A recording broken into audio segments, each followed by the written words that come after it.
What is up, Need for Speed racers? I bring to you a B-Class build. I'm your wheelman, Alex Cornnut, and we're playing with Godzilla today. This car is a lot of fun in the B-Class. Definitely one of the top tier cars in the class for sure.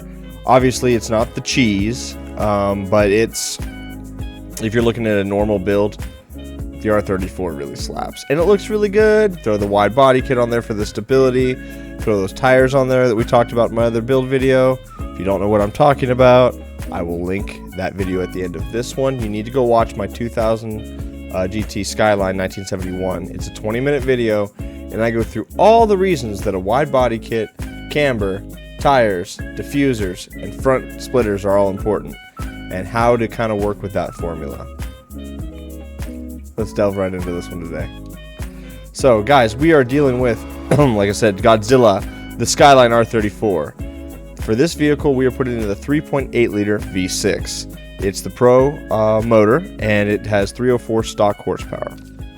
For the parts, we are going to be running, Elite Induction. We're going to be running just Sport ECU, Sport Fuel System. You are going to be running Pro Exhaust. You are going to be running Supercharger on this one, and we are going to be running the Roots Supercharger. You are running Basic Bottle. You're running Elite Road Suspension. You're running just basic Sport Brakes. You're running Elite Grip Tires. This car's a little unruly, so you got to have the grips on it, at least in my opinion. If you're a drifty boy, you might build a little different. We are running the Super Clutch. We had points to play with, and so the clutch was where we could stick it and be fine with it. We are running the 5-speed transmission. 5 speeds. If you're not running manual transmission yet, this is a good one to learn. It's a little bit more difficult than some of our other cars that we have that are the 4 speeds. But guys, you need to get on that manual transmission game. It's faster. It's more rewarding when you do it right. You can stay in the gear. If you're about to come into a corner and the automatic would typically shift, just stay in the gear, bounce off the rev limiter a little bit, and then as soon as you start to turn, the RPMs will dip back down, and you can just hold more power and more corner speed, and that's a lot better. So start learning, you guys. It's really worth it. This car, I'm going to show you some gameplay after this. I launched this in, I believe, 3rd gear.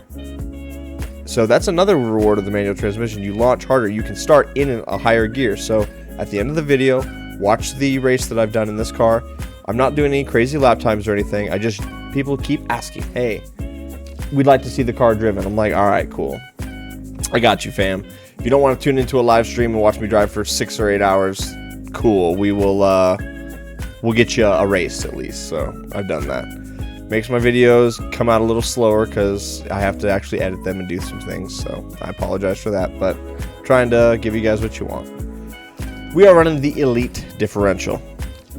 Auxiliaries are up to you. I run Nitrous Grip. I run Nitrous Near Miss. I think those are very good. Like I've said before, if you are finding yourself in 2nd or 3rd place doing a lot of drafting, do Nitrous Draft. It'll help you out a lot. For handling on this one, we are 100% grip all the way. Steering sensitivity, I'm 3 clicks to the right. You might do 2, you might keep it in the middle. This is personal preference. I like the cars to turn in a little faster, be a little more twitchy. That's what I'm doing there. Downforce is all the way high on this one. You have that whole slider for the most part to play with. From there, all the way to the end is anywhere in 159. So, up to you. Like I say, this car is a little unruly. It likes to do its own thing sometimes, so I would recommend as much downforce as you can do on it. Traction control off. I was running gas tap. I'll probably run drift entry just off. Gas tap is better at the upper tiers. It's not as good at the lower tiers. From there, let's go over and talk about our style parts. So for the body parts that you want to run on this car, you want to run the wide front fenders, which is the Speed Hunters kit. It's the widest ones. All the other ones bring those tires in about 3 or 4 inches. So run the Speed Hunters kit in the front and the rear on those fenders. So look how far that's stepping out those tires. That's making your stance of the car a lot wider. The game does its calculations based on the width of the car. So the wider it is, the better it's going to be planted in the corners. It doesn't mean it's going to turn better. It means that it's going to be easier to drive, more predictable for you. You will notice I do have a splitter on this car. The splitter, or the diffuser, I have a splitter in the front, diffuser in the back. The diffuser helps it from kicking out and sliding. You can do any one of these that you want. I would recommend putting one on. It adds just a little bit of length to the car. That's a calculation that the game does based on length of vehicle and width of vehicle. That's how it does the parameters on how it applies the torque and everything else. It's a bunch of math that I myself don't really fully understand, but I've got some mad scientists that do, so they say that's good. This is what we do, guys. And these changes in the style portion of it are like the last 5% of the tuning. If you are not like banging out similar times, same lap after lap, and really doing very consistent running, you probably won't even notice a difference. You really need to kind of be on the upper echelon of the driving skill to understand, or not necessarily understand, but like be able to appreciate what is here. I've had a lot of guys come to me like, no, that doesn't do anything. I'm like, what are you running on these tracks? And they tell me, and it's like, okay, so if you're like 10 seconds off of pace, I could give you the best car in the world, but the driver mod is the big issue here, not what body parts we're putting on it.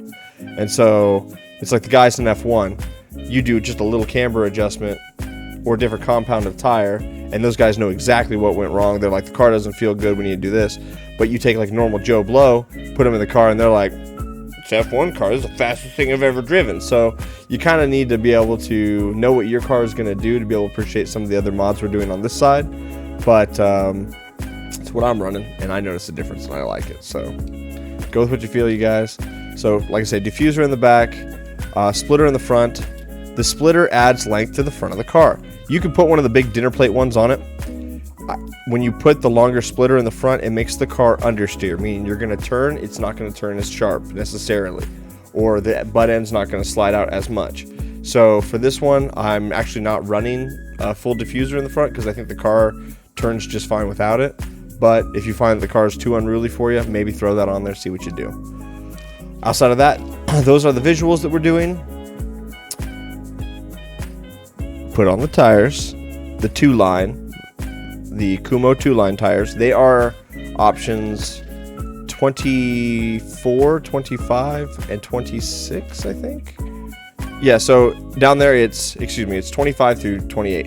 If you'll see that this is 25 of 62, so it's 25, 26, 27, and 28. Those 4 options there, doesn't matter if you do white wall riding or not, those are the tires that I think are the best.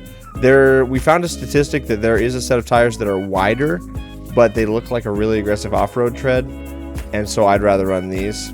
I mean, we're talking like millimeters of difference between the two, and so it's like they might be more optimal, but at this point, we're really splitting hairs, so like, go with what you feel. If you're gonna run different tires, run the Kumos. I think that they are the best tire right now. Outside of that, that's gonna give you Godzilla in B class. This car slaps, you guys. It's a lot of fun. I really like it a lot. It says top speed 128. It'll do about 132 with redline tech. You'll see 130, 131 often. That being said, you've got 416 on the horsepower, max torque of 598, 11.8 quarter mile. The quarter mile and the 0-60 really don't matter. If you're running manual transmission, launch this baby in third and go. The gameplay clip is going to follow this. Take a look at that. Get a feel for how I'm driving it. Watch for a couple of things. Watch that I launch in third gear. Watch how good that does. I rock it away from the other guys in that lobby. Also, watch how I'm using my yellow boost in the corners as much as I can. Obviously, it doesn't always work, and it's not a perfect lap by any means. Like, I make mistakes all over the place, but people wanted to see some gameplay of it. I'm not perfect. I'm not going to grind out a playlist multiple times. I'm not going to do a playlist more than one time to bring you gameplay footage. If you want to see consistent, fun racing, come and hang out with me on live stream. But if you want to just see the car in action, that's what I've brought you. Otherwise, it's going to take me hours to make a video that you guys watch for 4 minutes. And the return on investment just isn't there for yourself or myself. A lot of people won't even watch the gameplay. So I'm not grinding out record times here. I'm just wanting to show you what the car can do and how I'm driving it so you can get a feel for it. In this gameplay footage, just logged into a lobby and was racing normal people. I don't know these guys. I don't know them from up. And so their skill levels probably were not even in the same ballpark of where I was playing. So don't get the idea that this car just walks away from everybody, because if you're racing a skilled opponent, it probably won't do nearly as good as it does when I race these other guys. But I digress. There's some gameplay footage for you there. Hang out, watch the footage. It's just one race. I'd appreciate it. It helps with my viewer duration. So if you've hung out this long, I really appreciate that as well. Like, subscribe, follow, hit the bell. Any of the things, they all help me. Drop a comment. Those really help me a lot too. It gets my video in front of more people that are watching Need for Speed content. So I'm your wheelman, Alex Cornnut. Thank you so much for hanging out with me today. Have a great rest of your day. Check out the gameplay footage. Bye-bye.